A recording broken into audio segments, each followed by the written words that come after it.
이것이 살까요? 359장. 다 같이 일어서서 찬송가 359장 1절을 부르고 간주하고 3절을 부르겠습니다.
우리 교회가 유난히 찬송을 많이 부르죠. 예배 시간에.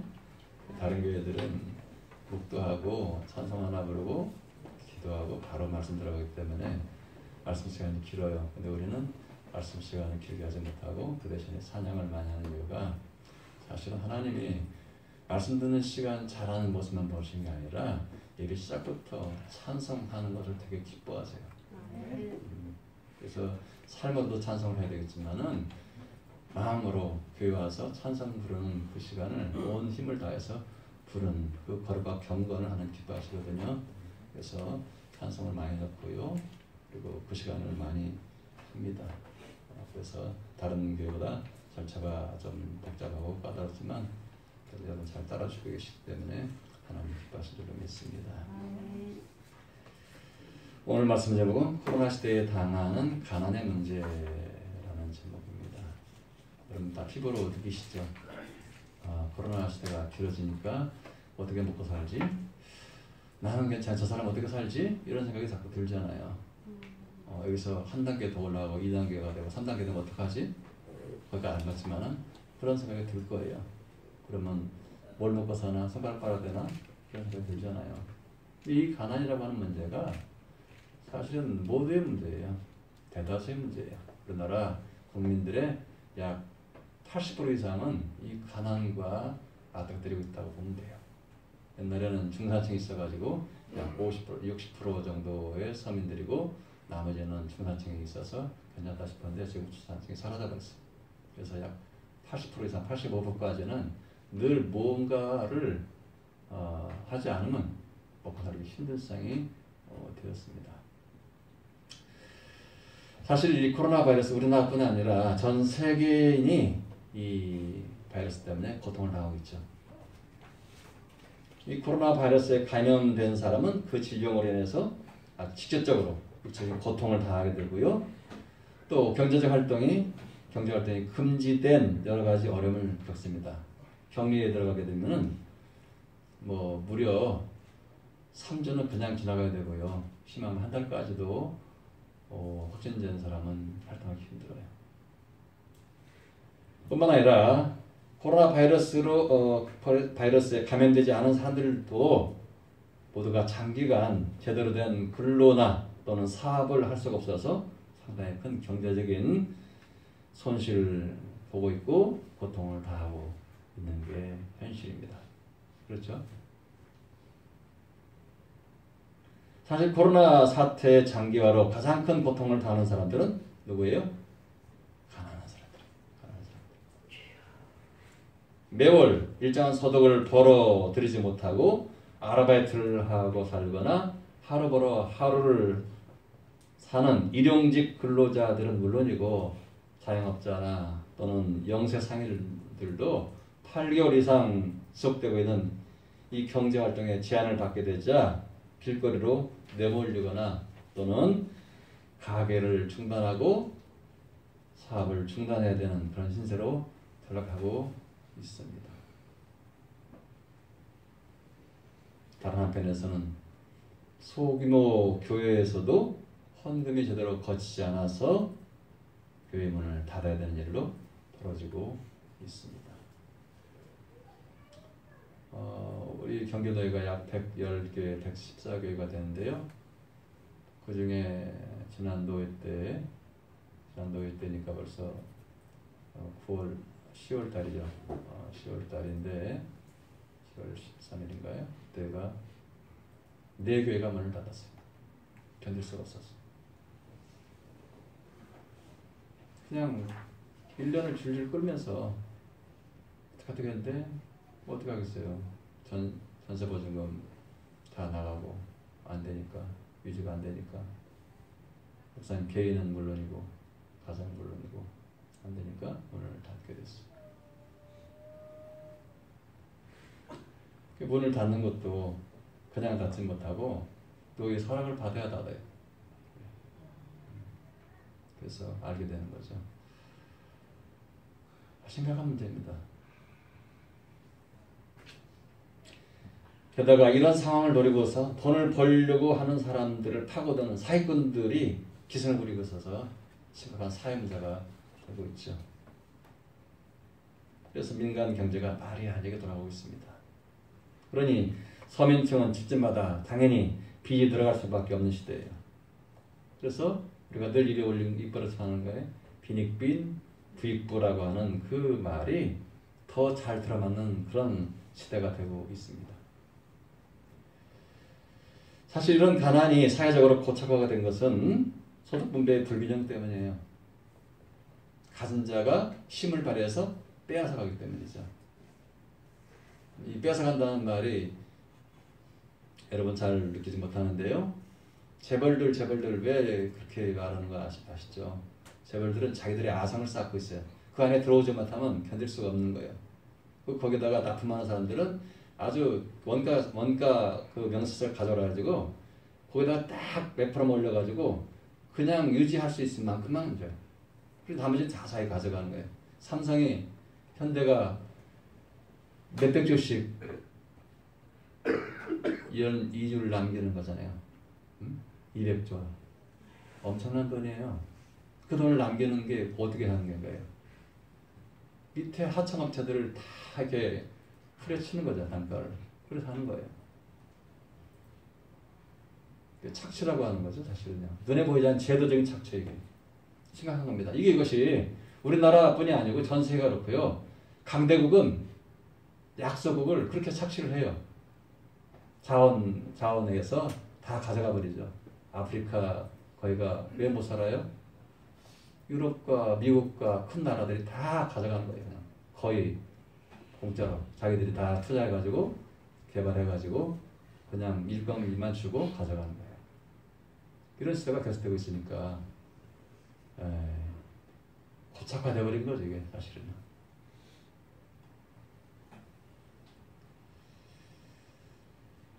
그래서 분배 시스템을 정보를 쥐고 있고 권력을 쥔 자들이 이 분배 시스템을 자기들에게 유익하게 유리하게 만들기 때문에 이런 불균형이 생기는 거예요.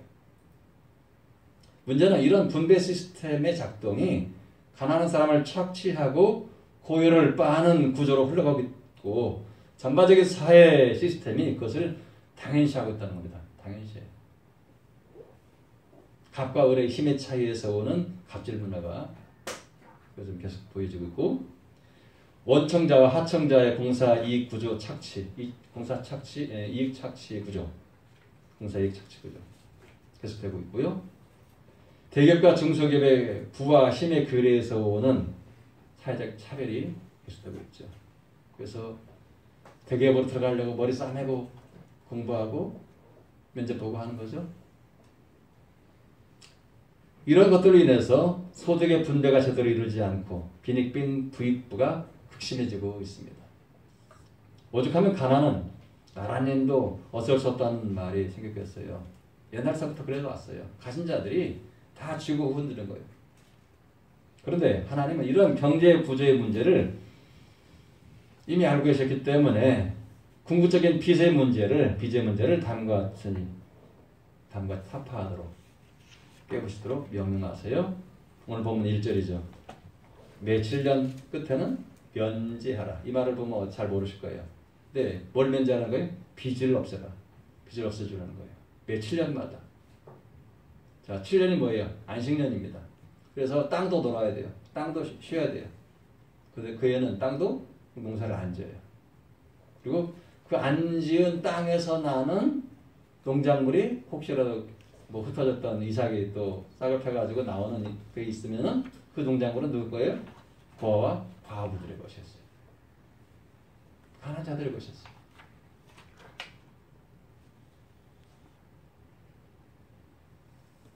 그런데 그 안식년에 모든 채주, 즉 모든 채권자는 그 빚을 면제해주고 이웃에게나 형제에게 독촉하지 말라고 하나님 말씀하세요. 모세를 통해서 지금 가나안 땅에 들어가서 할 삶의 모습 가운데 하나가 바로 이거예요. 이 말씀을 모세를 통해서 증거하고 있는 거예요. 선포하고 있는 거예요. 자, 왜 빚을 면제해주고 독촉하지 말라고 하실까요?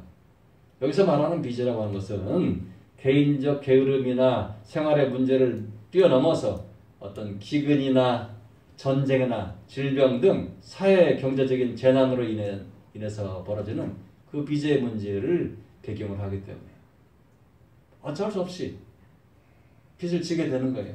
오늘날 코로나 사태 때문에 개인 사업자들, 자영업자들, 가게 이런 사람들은 어때요? 그냥 빚 가지고 현상 유지하고 안 되면 문 닫는 거예요. 이게 재난이죠, 재난. 이 재난기금을 준다고 그러니까 한쪽에서는 반대를 했죠. 근데 그 반대했던 사람들도 주니까 좋아했어요. 이율배반적인 거예요, 사실은.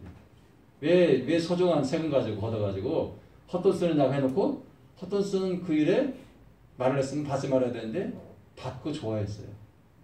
이게 인간이에요.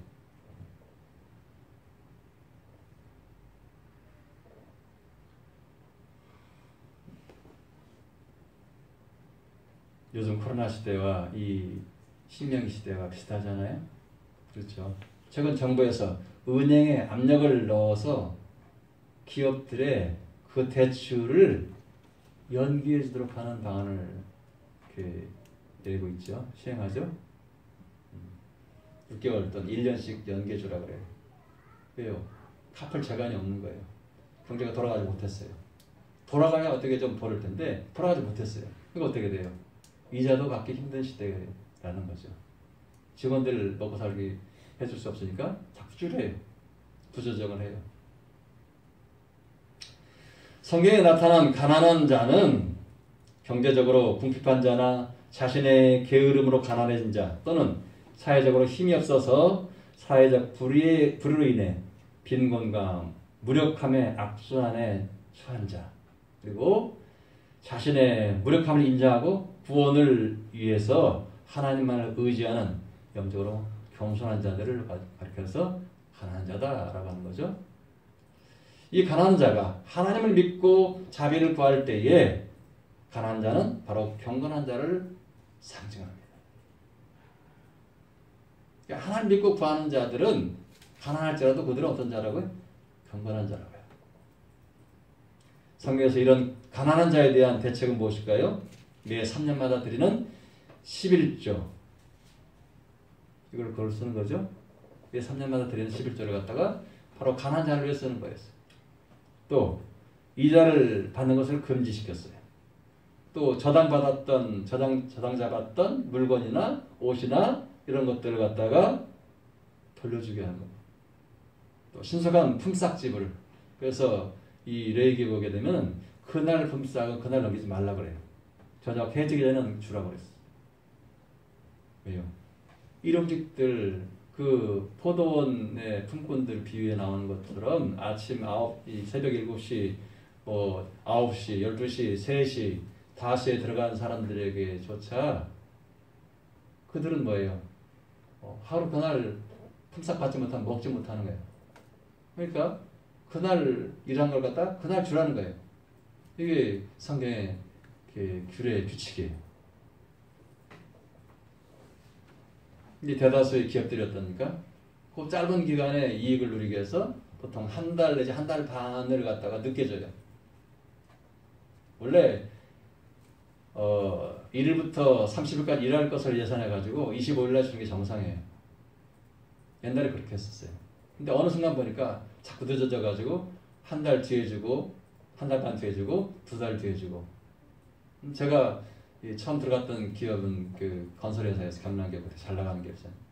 현대나 삼성보다 잘 나가는 기업이었는데 망하기 전에는. 근데 그 기업이 급여를 그래 주더라고요. 해외에 나갔는데 급여가 나오는 게 석 달 뒤에 나와요. 말이 안 되죠. 이게 정산을 못해서 그렇다는 핑계를 대고서 그거 가지고 뭐예요? 그 당시 이자가 높았으니까 이전을 하는 거예요. 하나님이 보면은 그걸 살려두겠어요? 그 기업이 망했죠.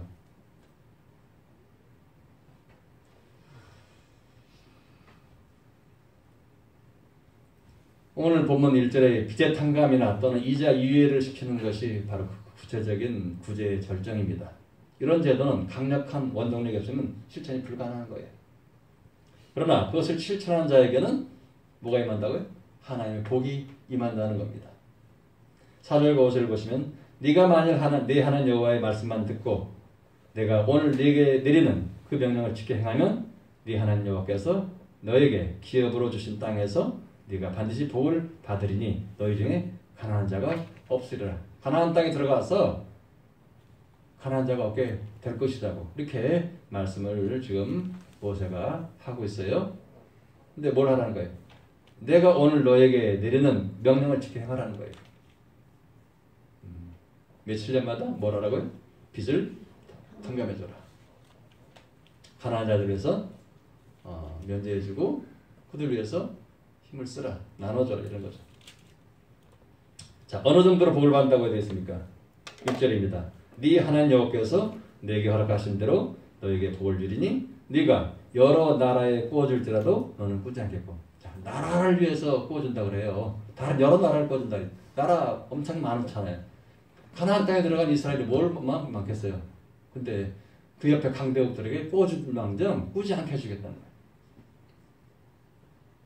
네가 여러 나라를 통치할지라도 너는 통치를 당하지 않게 하겠다고 한 약속을 했어요. 뭘 하게 되면 가난한 자들 이거 돌보면 이건 하나님의 약속입니다. 꾸어주기만 하고 남에게 꾸지 않도록 복을 주시겠다고는 약속입니다. 그러니 어떻게 하라는 겁니까? 7절 8절 보시기 바랍니다. 네 하나님 여호와께서 내게 준 땅 어느 성읍에서든지 가난한 형제가 너와 함께 거주하거든 그 가난한 형제에게 네 마음을 완악하게 하지 말며 내 손을 움켜쥐지 말고 반드시 네 손을 그에게 펴서 그에게 필요한 대로 쓸 것을 넉넉히 구워주라. 이렇게 말씀하세요. 자, 함께 거주하는 자, 함께 거주하고 함께 살고 있는 같은 지경에 지역에 살고 있는 가난한 형제가 있거든 그 형제에게 완악하게 대하지 말라는 거예요. 인색하게 손을 오그리지 말라는 거예요. 인색함은 믿음의 사람들의 본이 안 돼요. 여러분 아시죠? 인색한 자는요 늘 어디 가든지 예수 믿는 사람이 서로에 이 말을 듣게 돼 있어요. 여러분 인색하지 마시기 바랍니다. 쓸 때 쓰시고 나누시고 꼭 하세요. 네. 어딜 가든지 후하다는 말을 들으세요. 후하다는 말. 옛날에 그랬잖아요. 제가 어렸을 때 들리는 말이 시장에 가면요. 예수 믿는 사람 재수 없어. 누가 그래요?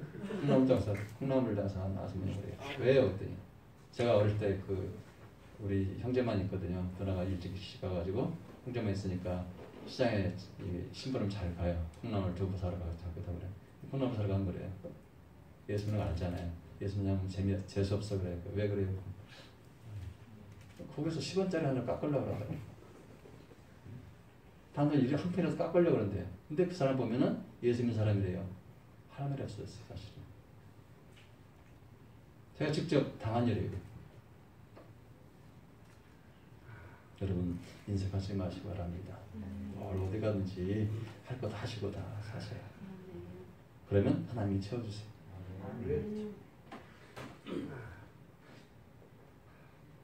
그래서 손을 오그리지 말고 활짝 펴서 그 가난한 사람이 필요한 만큼 넉넉히 부어줘라 라고 말씀하세요. 특별히 악한 생각에 머물러 있지 않도록 조심하라고 합니다. 이 악한 생각에 머물러 있지 않도록. 자, 악한 생각이 뭡니까? 악한 생각? 일곱째 해, 즉 빚을 면제해 준 해가 다가온다고 하는 게 딱 알잖아요. 이게 내년이면 얼마 있으면 빚을 면제해 줘야 돼? 지금 11월 달이니까 한 달만 있으면 이제 빚을 면제해 줘야 돼요. 그럼 어떻게 돼요? 오그러지는 거예요. 그러니까 다가오기 말라고, 오면 싫다고 악한 의도를 막 이 독한 눈화살을 쏘는 거예요. 사실 이게 악한 생각이에요.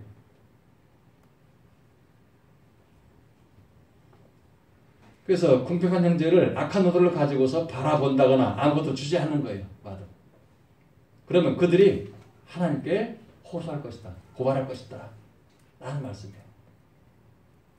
그리고 그것은 하나님 앞에 죄가 된다고 말씀합니다. 죄래요. 가난한 자를 보고서 악한 의도를 가지고 바라보거나 눈총을 주거나 멸시하거나 아니면 아무것도 주지 않고 보내는 것이 죄래요. 이게.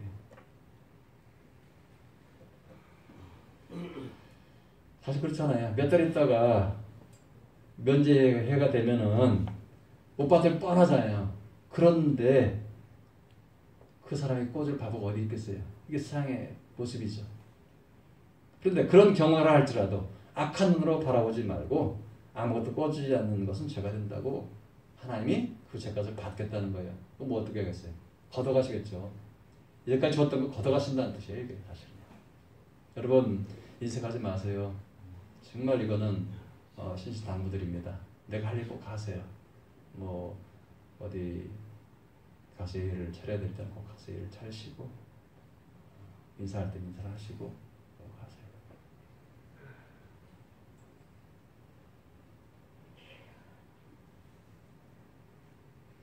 그렇게 하면 어떻게 된다고요? 그 일 때문에 하나님께서 네가 하는 모든 일과 네 손에 닿는 모든 일에 복을 주시겠다고 한 겁니다.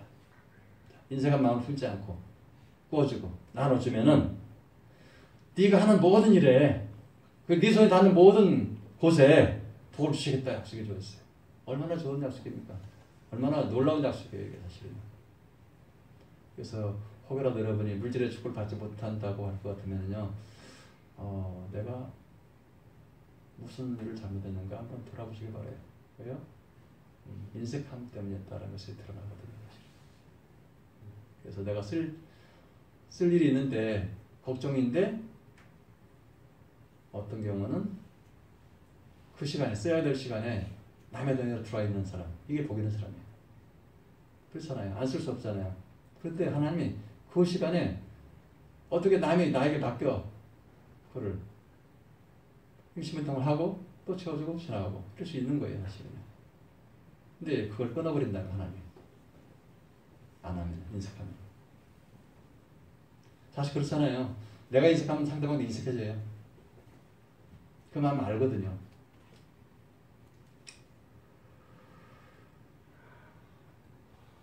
얼마나 대단한 약속입니까?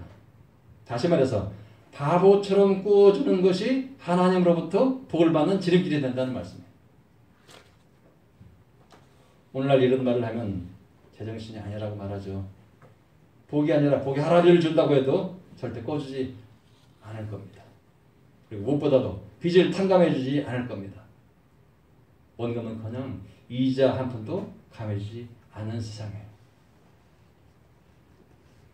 그래도 요즘 살만한 생이라고 하는 것은 뭐예요? 월세를 좀 안 받고요, 좀 줄여주고요, 또 나눔을 좀 많이 하는 그런 경우가 있더라고요. 그러니까 코로나 당해서. 그런데 우리가 이렇게 꾸어주는 태도를 가져야만 하는 이유가 있습니다. 그게 뭘까요? 11절입니다. 땅에는 언제든지 가난한 자가 그치지 아니하겠으므로 손을 오그려 주지 말고 내 땅 안에 있는 가난하고 궁핍한 자들에게 손을 펴서 주라, 이렇게 말씀하세요. 만약 이런 사고방식을 가지고 누구를 공면한다면 바로 그럴 거예요. 저 사람은 극단적인 좌파성을 가지고 있네, 이럴 거예요. 그런데 성경은 이 말씀을 지금 하고 계세요. 오늘날 우리 그리스도인들조차도, 예수 믿는 사람들조차도 좌파적인 사상이라고 말하는 그 말씀을 지금 하나님께서 모세를 통해 하고 계시다고. 왜 그렇게 하실까요? 바로 가난한 자의 뒤에는 하나님이 계시기 때문입니다. 부자에 돼 있지 않아요. 부자는 하나님 의지하지 않아요. 왜요? 돈으로, 권력으로 자기 수단껏 다 할 수 있어요. 가난한 자는 하고 싶어도 못해요. 그러니까 누구지? 하나님 의지하는 거죠. 그래서 탄식하면서 아이고 하늘님이요. 믿지 않아서 그렇게 얘기하죠. 믿는 사람들 주님, 이렇게 의지하는 거죠. 그래서 가난한 자를 대하는 태도를 보면은 바로 하나님에 대한 태도를 짐작할 수가 있습니다. 예수님께서도 제자들에게 말씀하시기를 지극히 작은 자에게 한 것이 바로 내게 한 것이다, 이렇게 말씀하셨어요. 요즘처럼 가난이 대물림되는 사회구조 속에서 공명정대한 재판을 통한 사회 정의의 구현도 악한 구조를 개선하는 데 필수적입니다. 또 자신을 방어할 수 없는 사람을 방어해 주는 것이 성경이 강조하는 정의입니다. 자신을 어떻게 해볼 수 없는, 방어할 수 없는, 돌볼 수 없는 그런 사람을 도와주고 방어해 주는 것이 성경이 강조하고 있는 정의라고요. 미국이 한동안 링컨 대통령 이후로는요, 굉장히 잘 살았고 잘 나갔어요. 노예 해방시켰거든요. 노예가 뭐였어요? 아프리카, 동남아 지역에서 다 인력 착취를 해서 끌어온 그런 사람들이었어요. 평생 일을 시켜도 돈 한 푼 안 줬어요. 얼마나 악한 일이니까. 그런데 성경의 말씀에 근거해서 자라났던 링컨이라고 하는 사람이 바로 그 노예 제도를 해방시켜버렸어요. 풀어버렸어요. 그것을 위해서 민족 간의 전쟁도 했어요. 그리고 미국이 또 하나 잘 사는 건 뭐냐? 다민족 국가예요. 피부색 잘 따지지 않고 다민족 국가였고, 약한 나라를 도와주는 그런 전쟁도 대리해서 했고요.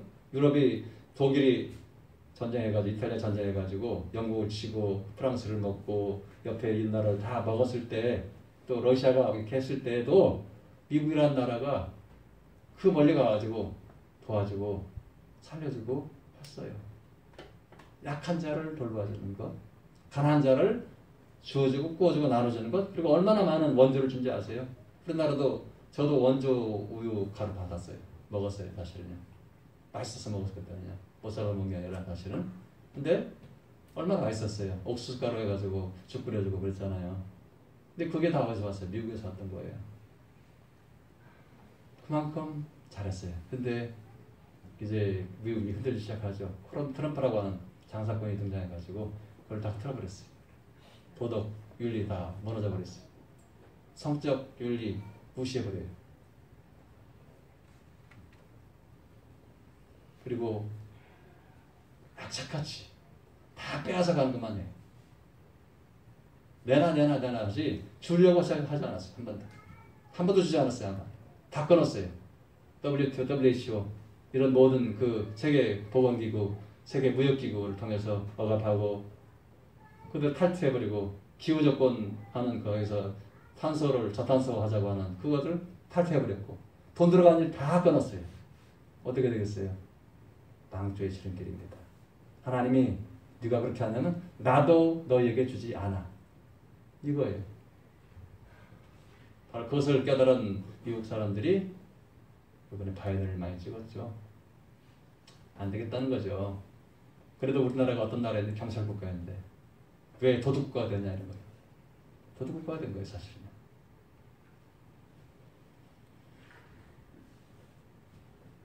그렇게 하면 전 세계가 가난을 대물림하는 그런 세계가 되고 말아요.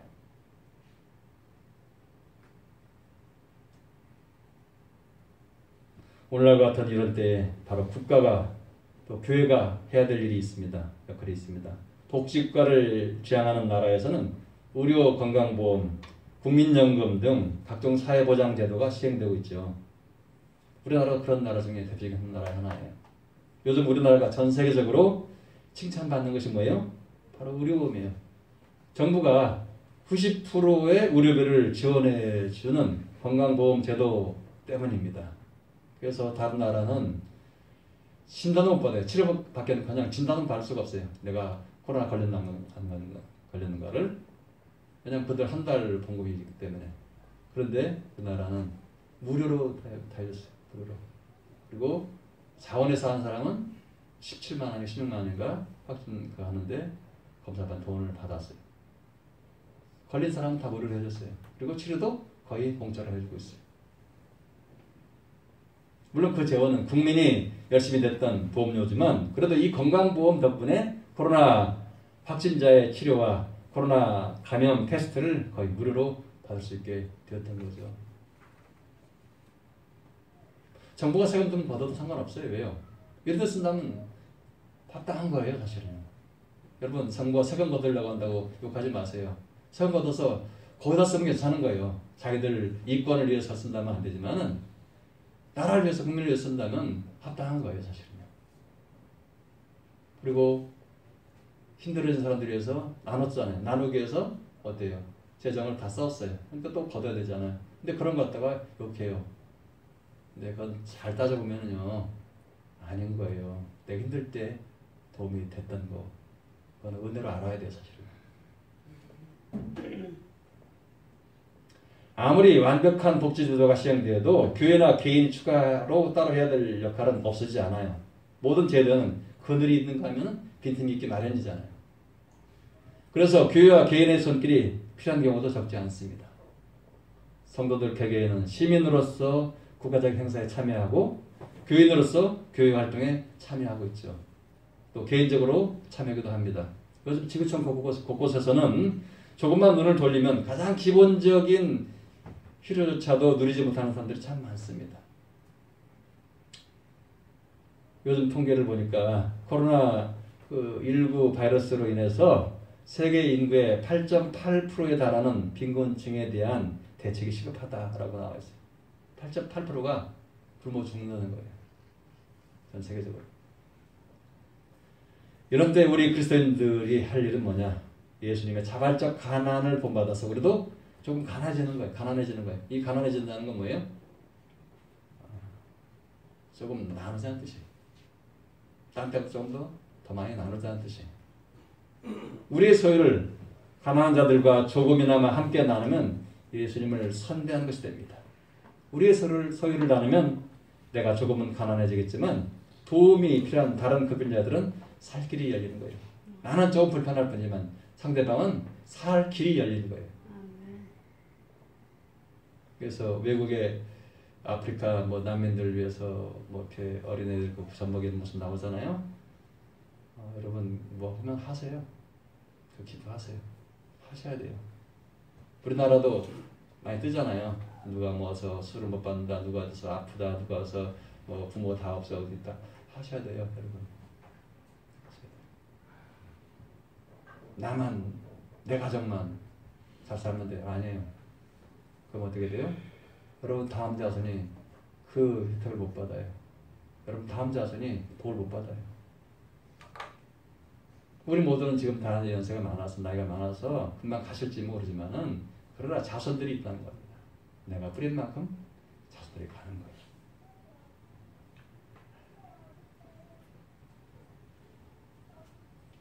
가난한 자들과 함께하는 것은 우리 그리스도인들이 가져야 될 마땅한 마음가짐입니다. 그리고 우리가 주님께 지고 있는 빚을 갚는 한 방법이에요.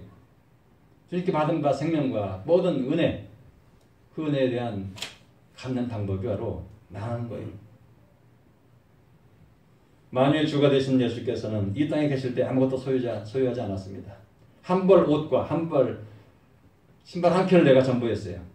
산상수훈을 하실 때 타셨던 배, 예루살렘 입성시에 타셨던 나귀, 또 성만찬을 하셨던 방, 심지어 자신의 시신을 둔 무덤도 다 남의 것이었어요. 빌린 것이었어요.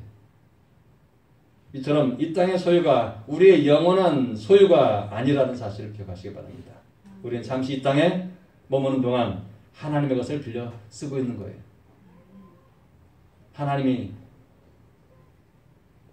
중국에 그랬잖아요. 약 2달간 비를 버보니까 중국 지금 식량이 없어요.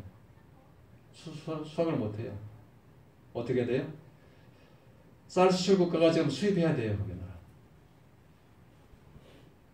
동남아 마찬가지죠. 비가 많이 와가지고 쌀이 없어요. 사실은. 요즘 쌀값이 비싸고 올라가는 이유가 바로 그겁니다. 만약 미국이 쌀 수출 막아버리면은요, 전 세계가 굶어 죽어요.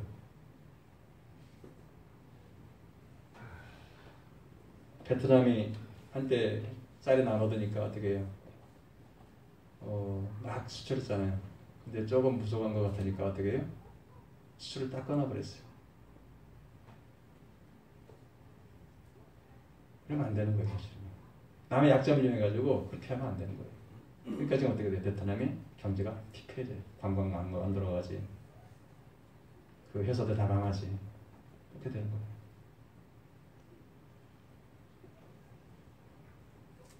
우리 그리스도인들은 바로 예수님의 가르침을 따라야 됩니다. 주님이 젊은 부자 가난에게 내 소유를 다 팔아 가난한 자들에게 주고 와서 나를 쫓으라고 하신 말씀은 모든 사람에게 다 적용되는 말씀은 물론 아니에요. 하지만 그럴지라도 삭개오의 회개가 보여주듯이 소유보다 예수님을 우선으로 여기는 태도가 대단히 중요합니다. 하나님께서 그 마음을 보시기 때문이에요. 초대교회 성도들도 예수님의 가르침을 본받아서 자신의 소유를 팔아서 사도들의 발 앞에 가져다 두고 아낌없이 베푸는 모습을 우리에게 보여주었어요.